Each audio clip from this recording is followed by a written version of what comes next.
ಅಥ ವರಸಿದ್ಧಿ ವಿನಾಯಕ ವ್ರತ ಕಥಾ ಸಂಗ್ರಹ.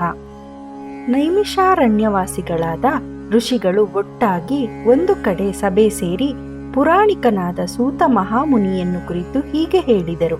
ಎಲೈ ಸೂತ ಮಹರ್ಷಿಯೇ, ಲೋಕದಲ್ಲಿ ಸಂಸಾರಿಗಳಾದ ಜನಗಳಿಗೆ ವ್ಯವಹಾರ ಕ್ರಮದಲ್ಲಿ ಬರತಕ್ಕ ಕಷ್ಟಗಳನ್ನು, ಕೆಲಸ ಕಾರ್ಯಗಳನ್ನು ಸಾಧಿಸುವಾಗ ಉಂಟಾಗುವ ತೊಂದರೆಗಳನ್ನು ಹೇಗೆ ಪರಿಹರಿಸಿಕೊಳ್ಳಬಹುದು?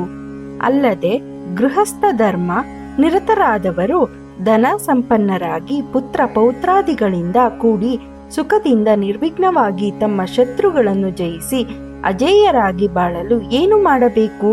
ಇದು ಅಲ್ಲದೆ ವಿದ್ಯಾರಂಭದಲ್ಲಿಯೂ ವಿವಾಹೋಪನಯನಗಳಲ್ಲಿಯೂ ಪ್ರಯಾಣದಲ್ಲಿಯೂ ಗೃಹ ಪ್ರವೇಶಾದಿಗಳಲ್ಲಿಯೂ ವ್ಯಾಪಾರ ವ್ಯವಹಾರಾದಿಗಳಲ್ಲಿಯೂ ಬರುವ ವಿಘ್ನ ಪರಂಪರೆಗಳನ್ನು ದಾಟುವ ನಿಮಿತ್ತವಾಗಿ ಯಾವ ದೇವರನ್ನು ಪೂಜಿಸಬೇಕು? ಇದೆಲ್ಲವನ್ನು ಸರ್ವಜ್ಞನಾದ ನೀನು ನಮಗೆ ವಿಸ್ತಾರವಾಗಿ ಹೇಳಬೇಕೆಂದು ಪ್ರಶ್ನೆ ಮಾಡಲು ಸೂತ ಮಹಾಮುನಿಯು ಆ ಋಷಿಗಳನ್ನು ಕುರಿತು, ಎಲೈ ಋಷಿಗಳಿರ, ಸಾವಧಾನದಿಂದ ಕೇಳುವವರಾಗಿ, ನೀವು ಕೇಳಿದ ವಿಚಾರದಲ್ಲಿ ಪೂರ್ವದಲ್ಲಿ ಪ್ರತ್ಯಕ್ಷವಾಗಿ ನಡೆದ ಒಂದು ವಿಷಯವನ್ನು ನಿನಗೋಸ್ಕರವಾಗಿ ಹೇಳುತ್ತಿದ್ದೇನೆ. ರಾಜ್ಯಕ್ಕಾಗಿ ಕೌರವರಿಗೂ ಪಾಂಡವರಿಗೂ ವಿವಾದ ಹುಟ್ಟಿದಾಗ ಧರ್ಮಾತ್ಮರಾದ ಪಾಂಡವರು ಕೌರವರ ಕೋಟಲೆಯನ್ನು ತಡೆಯಲಾರದೆ ಕೃಷ್ಣ ಪರಮಾತ್ಮನನ್ನು ಶರಣು ಹೊಂದಿ, ಎಲೈ ಶ್ರೀಹರಿಯೇ, ನ್ಯಾಯವಾಗಿ ನಮಗೆ ಬರಬೇಕಾದ ರಾಜ್ಯವು ಬಾರದೆ ತೊಂದರೆಯುಂಟಾಗಿದೆ. ಈ ತೊಂದರೆಯನ್ನು ಪರಿಹರಿಸಿಕೊಂಡು ನಾವು ಸುಖವಾಗಿ ರಾಜ್ಯಭಾರ ಮಾಡಬೇಕಾದರೆ ಯಾವ ವ್ರತವನ್ನು ಮಾಡಬೇಕು? ಯಾವ ದೇವರನ್ನು ಪೂಜಿಸಬೇಕು? ಅದರ ಕ್ರಮ ಹೇಗೆ? ಇದೆಲ್ಲವನ್ನು ಕೃಪೆ ಮಾಡಿ ತಿಳಿಸಬೇಕೆಂದು ಪ್ರಾರ್ಥಿಸಲು ದಯಾಳುವಾದ ಶ್ರೀಹರಿಯು ಧರ್ಮರಾಯನನ್ನು ಕುರಿತು, ಎಲೈ ರಾಜೇಂದ್ರನೇ, ಕೇಳು. ಪ್ರತಿ ವರ್ಷವೂ ಭಾದ್ರಪದ ಮಾಸದಲ್ಲಿ ಶುಕ್ಲ ಪಕ್ಷದ ಚೌತಿಯ ದಿನ ನಿಯಮ ಪುರಸ್ಸರವಾಗಿ ವರಸಿದ್ಧಿ ವಿನಾಯಕನನ್ನು ಪೂಜಿಸಬೇಕು. ಅಥವಾ ತನಗೆ ಭಕ್ತಿಯುಂಟಾದ ಯಾವ ಚೌತಿಯ ದಿನವಾದರೂ ವಿನಾಯಕ ವ್ರತವನ್ನು ಮಾಡಬಹುದು. ವ್ರತ ಮಾಡುವ ದಿನ ಸಾಧಕನು ಬೆಳಗ್ಗೆ ಎಣ್ಣೆಯಿಂದ ಮಂಗಳ ಸ್ನಾನವನ್ನು ಮಾಡಿ ನಿತ್ಯ ಕರ್ಮಗಳನ್ನು ತೀರಿಸಿದ ನಂತರ ಮಧ್ಯಾಹ್ನದಲ್ಲಿ ಶುಭ ವಸ್ತ್ರಾಲಂಕೃತರಾಗಿ ಶುದ್ಧಾತ್ಮನಾಗಿ ಮಹಾಗಣಪತಿಯನ್ನು ಪೂಜಿಸಬೇಕು. ಹಾಗೆ ಪೂಜಿಸಬೇಕಾದರೆ ತನ್ನ ಶಕ್ತಿಗೆ ತಕ್ಕಂತೆ ಚಿನ್ನದಿಂದಾಗಲಿ ಬೆಳ್ಳಿಯಿಂದಾಗಲಿ ಗಣಪತಿ ಪ್ರತಿಮೆಯನ್ನು ಮಾಡಿಸಿ ಕಲ್ಪದಲ್ಲಿ ಹೇಳಿರುವಂತೆ ಪೂಜೆ ಮಾಡಿದ ನಂತರ ಹಾಗೆ ಪೂಜಿಸಿದ ಪ್ರತಿಮೆಯನ್ನು ಬ್ರಾಹ್ಮಣನಿಗೆ ದಾನ ಮಾಡಬೇಕು. ಶಕ್ತಿ ಇಲ್ಲದವರು ಮಣ್ಣಿನಿಂದಲಾದರೂ ಗಣಪತಿಯನ್ನು ಮಾಡಿ ಪೂಜಿಸಬಹುದು. ಶಕ್ತಿ ಇದ್ದರೂ ಧನಲೋಭದಿಂದ ಕಾರ್ಪಣ್ಯ ಮಾಡಬಾರದು. ಗಣಪತಿಯ ವಿಗ್ರಹವನ್ನು ಮಾಡಬೇಕಾದರೆ ಏಕದಂತನು, ಶೂರ್ಪಕರ್ಣನು, ಚತುರ್ಭುಜನು ಆದ ಒಂದು ಕೈಯಲ್ಲಿ ಪಾಶವನ್ನು, ಇನ್ನೊಂದು ಕೈಯಲ್ಲಿ ಅಂಕುಶವನ್ನು, ಒಂದು ಹಸ್ತದಲ್ಲಿ ಕಡುಬನ್ನು, ಮತ್ತೊಂದು ಕೈಯಲ್ಲಿ ಅಭಯ ಮುದ್ರೆಯನ್ನು ವಹಿಸಿರುವಂತೆ ಕಾಣಬೇಕು. ಈ ವಿಧವಾದ ಗಣಪತಿ ಎಂಬ ನಾಮಧೇಯವುಳ್ಳ ವಿನಾಯಕನನ್ನು ಭಕ್ತಿಯಿಂದ ಪೂಜಿಸಬೇಕು.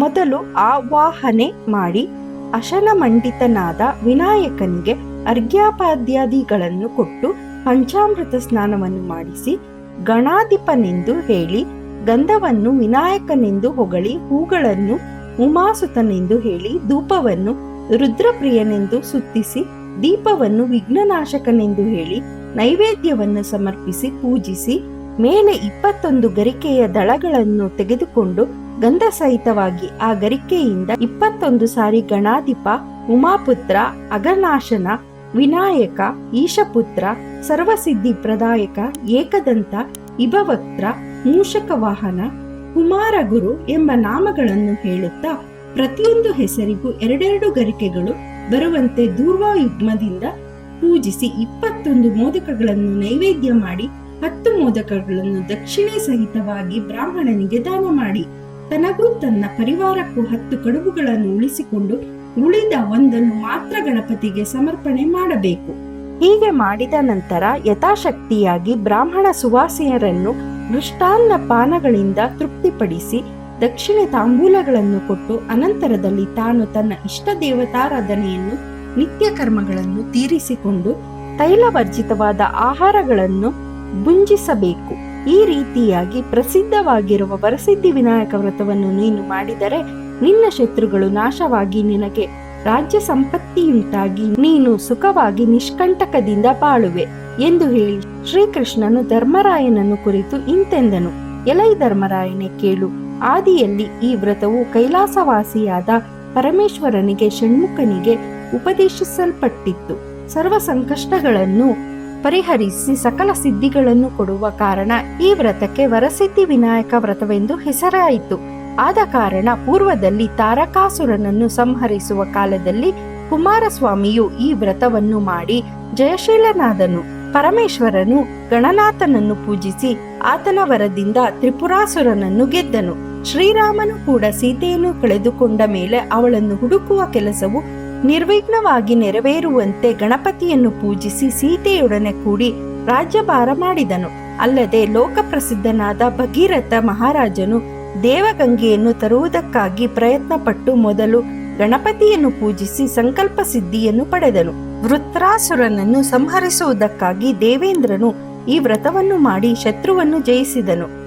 ಅಮೃತಕ್ಕಾಗಿ ದೇವತೆಗಳು ರಾಕ್ಷಸರು ಒಟ್ಟಾಗಿ ಸಮುದ್ರ ಮಥನ ಮಾಡುವಾಗ ಈ ವ್ರತವನ್ನು ಮಾಡಿದರು.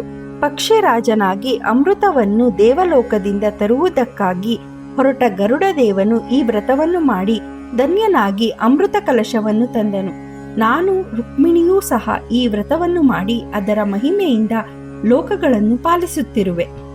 ಕುಷ್ಠರೋಗ ಪೀಡಿತನಾದ ಸಾಂಬನೆಂಬುವನು ಭಕ್ತಿಯಿಂದ ಈ ವ್ರತವನ್ನು ಮಾಡಿ ಆರೋಗ್ಯ ಭಾಗ್ಯವನ್ನು ಪಡೆದನು. ಆದ ಕಾರಣ ಈಗ ಭಯಗ್ರಸ್ತನಾಗಿರುವ ನೀನು ಈ ವ್ರತವನ್ನು ಆಚರಿಸಿದರೆ ಗಣಪತಿ ಪ್ರಸಾದದಿಂದ ನಿನಗೆ ಕ್ಷೇಮ ಉಂಟಾಗಿ ಶತ್ರುಗಳನ್ನು ಗೆದ್ದು ರಾಜ್ಯಕೋಶಗಳನ್ನು ಪಡೆಯುವೆ. ಗಣನಾಥನ ಪ್ರಸಾದದಿಂದಲ್ಲದೆ ಮತ್ತೆ ಯಾವ ವ್ರತದಿಂದಲೂ ನಿನ್ನ ಕೋರಿಕೆಯು ಕೈಗೂಡಲಾರದು. ಈ ವಿಚಾರದಲ್ಲಿ ಅನುಮಾನ ಪಡಬೇಡ.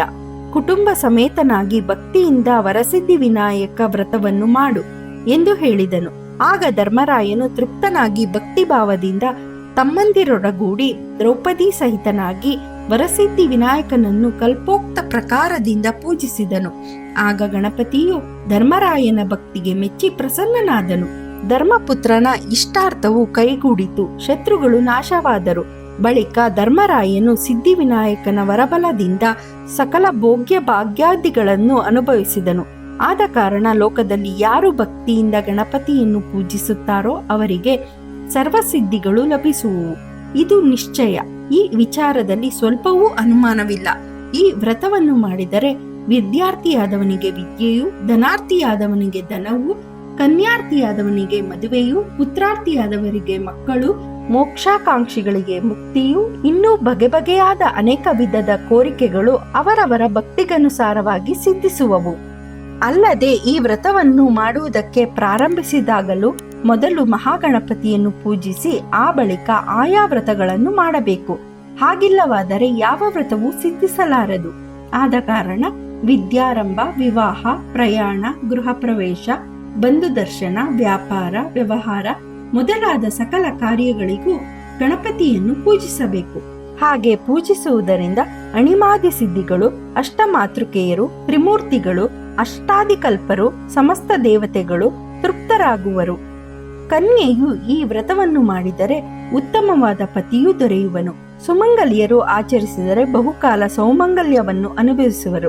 ವಿಧವೆಯರು ಮಾಡಿದರೆ ಮುಂದೆ ಯಾವಾಗಲೂ ಅವರಿಗೆ ಪತಿ ವಿಯೋಗವಾಗಲಾರದು. ಬಡವನು ಈ ವ್ರತವನ್ನು ಮಾಡಿದರೆ ಭಾಗ್ಯವಂತನಾಗುವನು. ಈ ಅರ್ಥದಲ್ಲಿ ಸಂಶಯವೇ ಇಲ್ಲವೆಂದು ಹೇಳಿ ಸೂತ ಮಹಾಮುನಿಯು ಋಷಿಗಳನ್ನು ಕುರಿತು ಮತ್ತೆ ಇಂತೆಂದು ಹೇಳತೊಡಗಿದನು ಎಂಬಲ್ಲಿಗೆ ವರಸಿದ್ಧಿ ವಿನಾಯಕ ವ್ರತದ ಕಥೆಯು ಮುಗಿಯಿತು.